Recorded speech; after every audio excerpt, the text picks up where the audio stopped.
Good morning, Ark of Cherubs.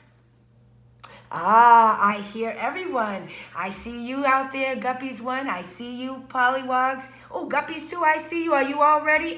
Yes, you are. Oh, hey, Tadpoles. Good to see everyone this afternoon. So, as we can see, it is now Tuesday, a new day. And a new day means new beginnings and new ideas and just a new day. You've seen a lot of Tuesdays. I know that. You've seen many Tuesdays. But you haven't seen this Tuesday. So this is Tuesday, July the 21st. And I hope everyone had a wonderful day, enjoying this heat, drinking plenty of water, enjoying the warmth of the day, because before you know it, winter will be here. So we want to enjoy the time that the Lord has given us. Don't complain about how hot, how sticky it is. Embrace it, because that cold Antarctic air will be coming down very soon. And then you'll be saying, oh, it's so cold. It's and on and on and on. So what I've learned is that no matter what circumstance we're in, try to learn to be content. That means happy, at peace with whatever is happening. So it's a beautiful Tuesday. Enjoy the sunshine. Get out there, get some exercise, and get off that couch.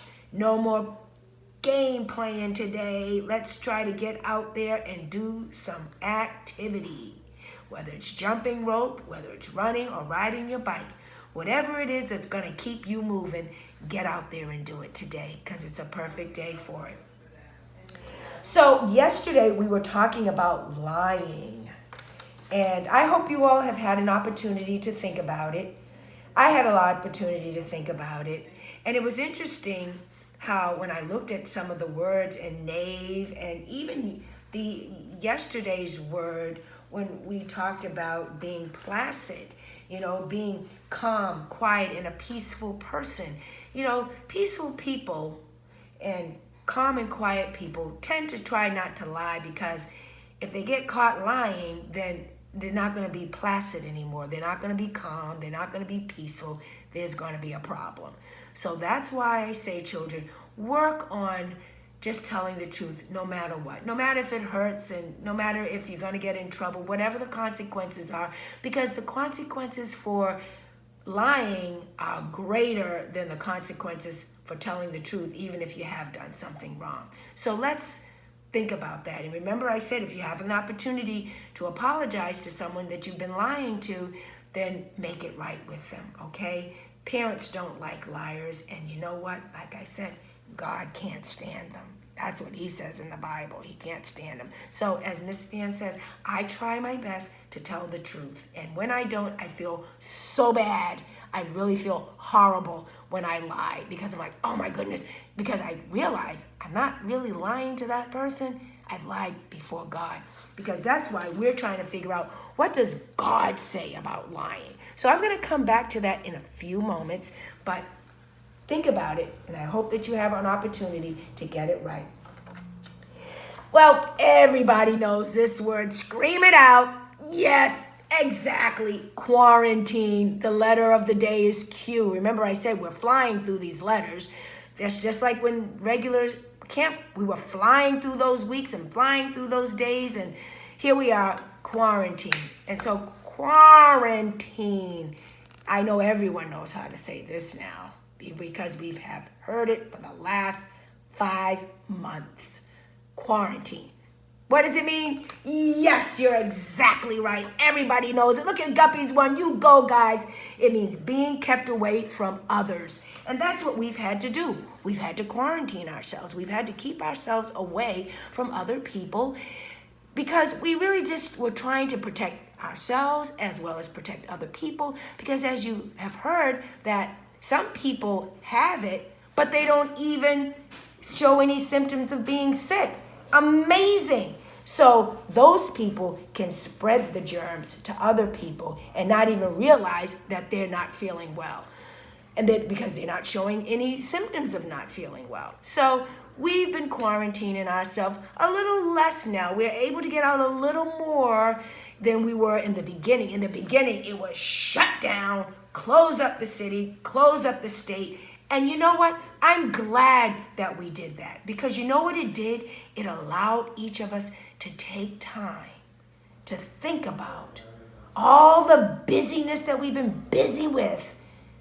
Step back and spend some time with ourselves, our families, and for those of us who really have been striving to live for God, to be in a better place in understanding what it is that God would have us to do as a family and individually. So it's been an amazing time for people, and now we're moving into a different phase where businesses are opening up, and they're allowing different restaurants to be open, and that's really good. But it's still important, children, that you have to be careful.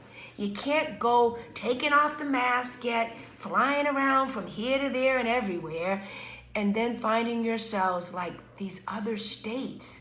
You see, when the governor of New York shut down that big state and big city of New York, look what happened. The disease went down.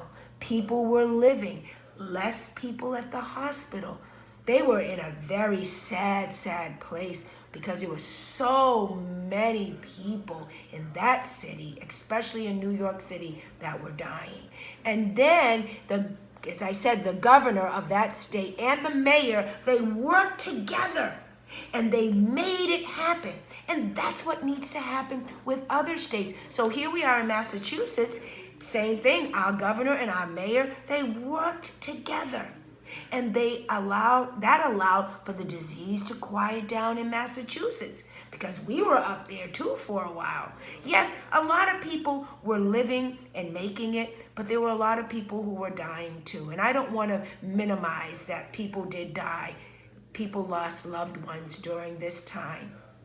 And so it's so important that we slowly, not rush like running like in a racehorse, No, take our time. Slowly ease back into life, not like it was, because we're not used to wearing masks. And I tell you the truth, I've been outside and I walk around the pond and I'm wearing that mask. Oh my goodness, I'm sweating and I'm breathing like Miss Pam don't have any breath.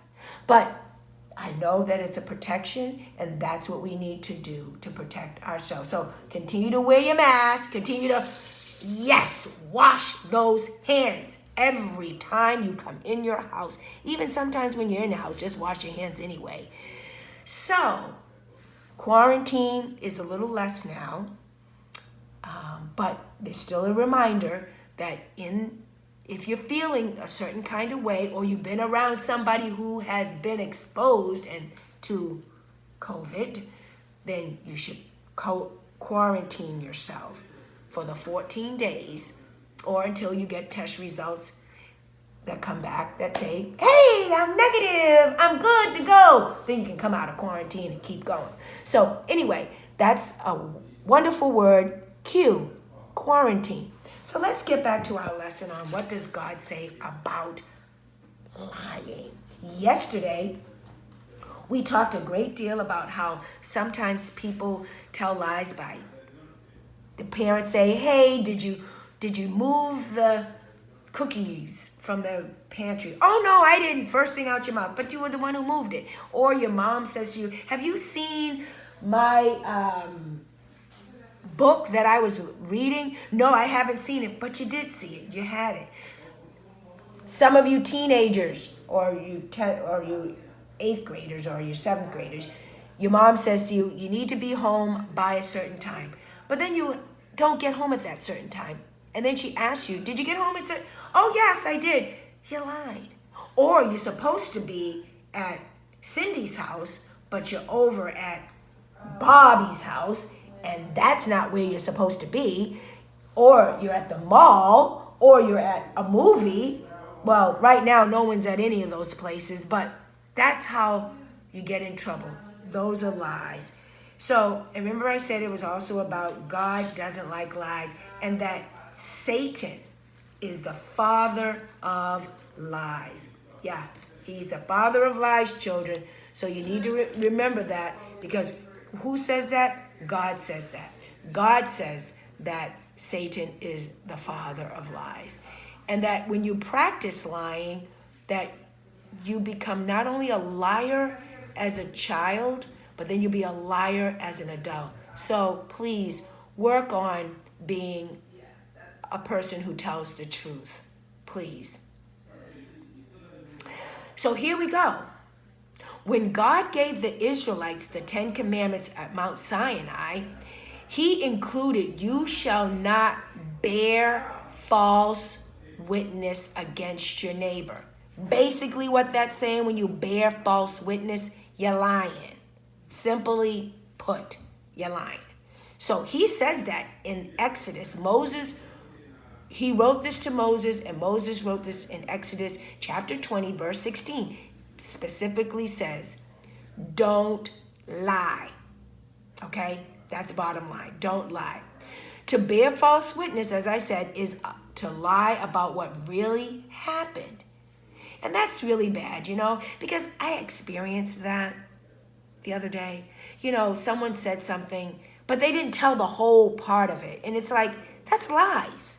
You give the whole story. Don't give a part of the story. Give the whole thing. So that way the person who's listening to the story is actually getting the full truth, not just part of the truth, because then it makes it sound bad, So that's kind of lying too, when you don't tell the whole truth, you're lying. So practice telling the full truth and what really happened.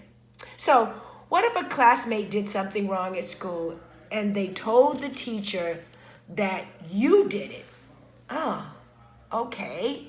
Just like at camp, when we would be in classroom sometimes, or we would be out group or playing or whatever activity we were doing, and one of you would come to me, Miss Pam or Miss Leslie or Miss Claudette or Miss Roz, Miss Mai, so-and-so did this to me, or took this from me and took my lunch or took my snack.